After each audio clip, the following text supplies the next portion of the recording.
ان الحمد للہ نحمده ونستعینه ونستغفره ونعوذ باللہ من شرور انفسنا ومن سیئات اعمالنا من يهده اللہ فلا مضل له ومن يضلل فلا هادی له واشهد ان لا الہ الا اللہ وحدہ لا شریک له واشهد ان محمدا عبدہ ورسولہ اما بعد فإن خیر الحدیث کتاب اللہ وخیر الحدی ہدی محمد صلی اللہ علیہ وآلہ وسلم وشر الامور محدثاتها وکل محدثۃ بدعہ وکل بدعۃ ضلالہ وکل ضلالۃ فی النار۔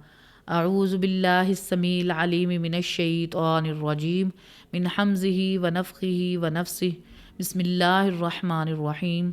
رب اشرح لی صدری ویسر لی امری واحلل عقدۃ من لسانی یفقہوا قولی۔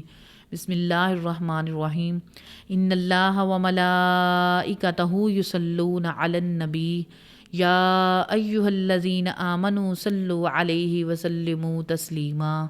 اللہم صل علی محمد وعلی آل محمد کما صلیت علی ابراہیم وعلی آل ابراہیم انک حمید مجید۔ اللہم بارک علی محمد وعلی آل محمد کما بارکت علی ابراہیم وعلی آل ابراہیم انک حمید مجید۔ اللہم ربنا آتنا فی الدنیا حسنۃ وفی الآخرۃ حسنۃ وقنا عذاب النار۔ ربنا ظلمنا انفسنا وان لم تغفر لنا وترحمنا لنکونن من الخاسرین۔ رب اغفر وارحم وانت خیر الراحمین۔ رب ارحمہما کما ربیانی صغیرا۔ لا الہ الا انت سبحانک انی کنت من الظالمین۔ یا حی یا قیوم برحمتک استغیث۔ حسبنا اللہ ونعم الوکیل ولا حول ولا قوة الا باللہ العلی العظیم آمین۔ بسم اللہ الرحمن الرحیم۔ آج ہم اپنی کلاس نمبر 65 میں سورۃ النساء کی آیت نمبر 15 سے لے کر 22 تک کی آیات کا ترجمہ پڑھیں گے۔ اعوذ باللہ من الشیطان الرجیم، بسم اللہ الرحمن الرحیم۔ واللاتی یأتین الفاحشۃ من نسائکم، اور جو کوئی بدکاری کا ارتکاب کر لے تمہاری عورتوں میں سے، فاستشہدوا علیہن اربعۃ منکم، تو گواہ طلب کرو ان کے اوپر اپنوں میں سے 4 مرد۔ فإن شہدوا فأمسکوہن فی البیوت، پس وہ گواہی بھی دے دیں اور انہوں نے برائی کرتے ہوئے دیکھا ہے تو پھر ایسی عورتوں کو گھروں میں قید کرو۔ حتیٰ یتوفاہن الموت او یجعل اللہ لہن سبیلا، یہاں تک کہ انہیں موت آ جائے یا اللہ تعالیٰ ان کے لیے کوئی راہ نکال دے۔ واللذان یأتیانہا منکم فآذوہما، اور جو کوئی مرد عورت بدکاری کر بیٹھیں تم میں سے تو انہیں اذیت دو۔ فإن تابا وأصلحا، پھر وہ توبہ کر لے اور اپنی اصلاح کر لے۔ فأعرضوا عنہما، پھر تم انہیں ان کے حال پر چھوڑ دو۔ ان اللہ کان توابا رحیما، بے شک اللہ تعالیٰ توبہ کرنے والا ہے، رحم کرنے والا ہے۔ انما التوبۃ علی اللہ للذین یعملون السوء بجہالہ، ان لوگوں کی توبہ کا ذمہ اللہ تعالیٰ نے اپنے اوپر لیا ہے، وہ لوگ جو جہالت کے اندر گناہ کر بیٹھیں۔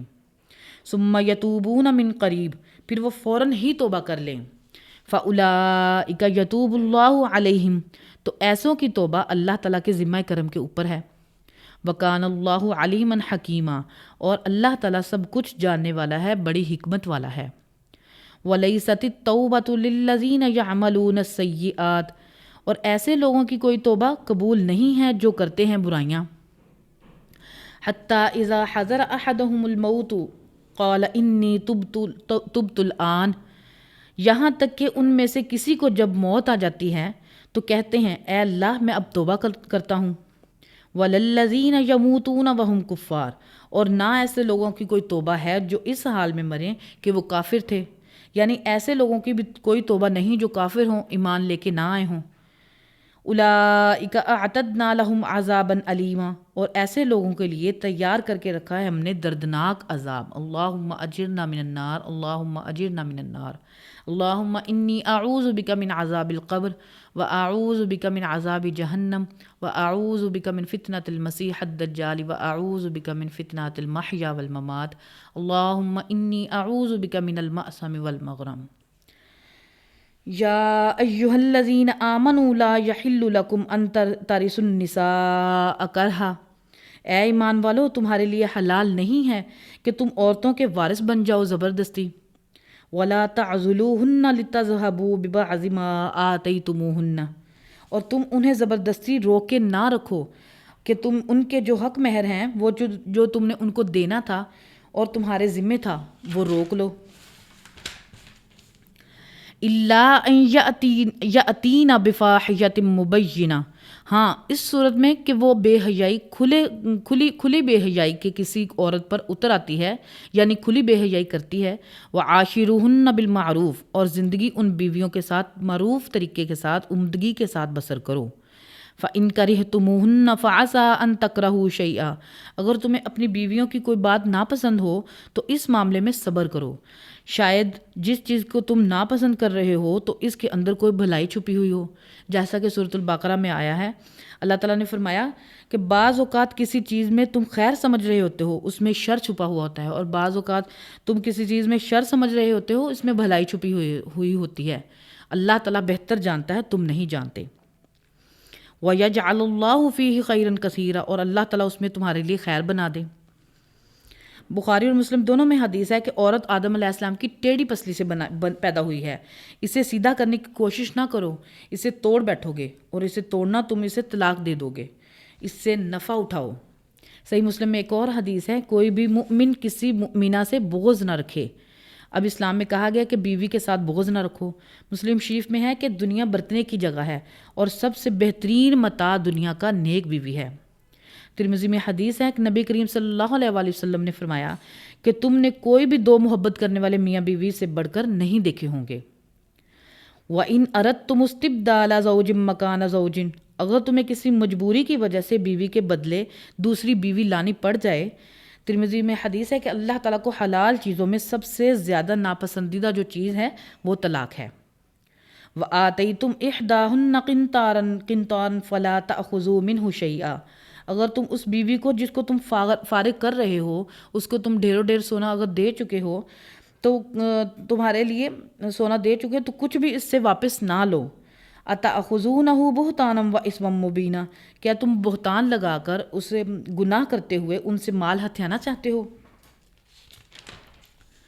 وَكَيْفَ تَأْخُذُونَهُ وَقَدْ أَفْضَىٰ بَعْضُكُمْ إِلَىٰ بَعْضٍ، تو کیوں تم ان سے ان کا حق مہر لے سکتے ہو جبکہ تم ایک دوسرے کے ساتھ ازدواجی تعلق بھی قائم کر چکے ہو۔ وَأَخَذْنَ مِنْكُمْ مِيثَاقًا غَلِيظًا، اور تم پختہ عہد لے چکے ہو اس معاملے میں، یعنی نکاح کے بندھن میں ہو چکے ہو۔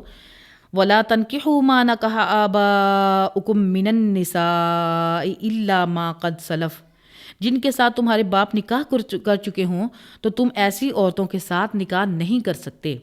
ہاں جو پہلے ہو چکا وہ معاملہ الگ تھا، یعنی جو گناہ پہلے تم سے سرزد ہو چکا ہے وہ معاف ہو سکتا ہے اگر تم توبہ کر لو۔ اِنَّهُ كَانَ فَاحِشَةً وَمَقْتًا، بے شک یہ فعل ہے جو ہے بڑی فحاشی کا کام ہے اور بڑی نفرت والا فعل ہے۔ وَسَاءَ سَبِيلًا، اور ایک بہت ہی برا راستہ ہے۔ کل انشاءاللہ العزیز ہم اگلی آیات کا ترجمہ پڑھیں گے۔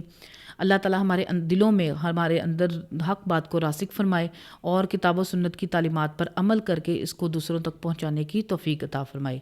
سبحان ربک رب العزۃ عما یصفون وسلام علی المرسلین والحمد للہ رب العالمین۔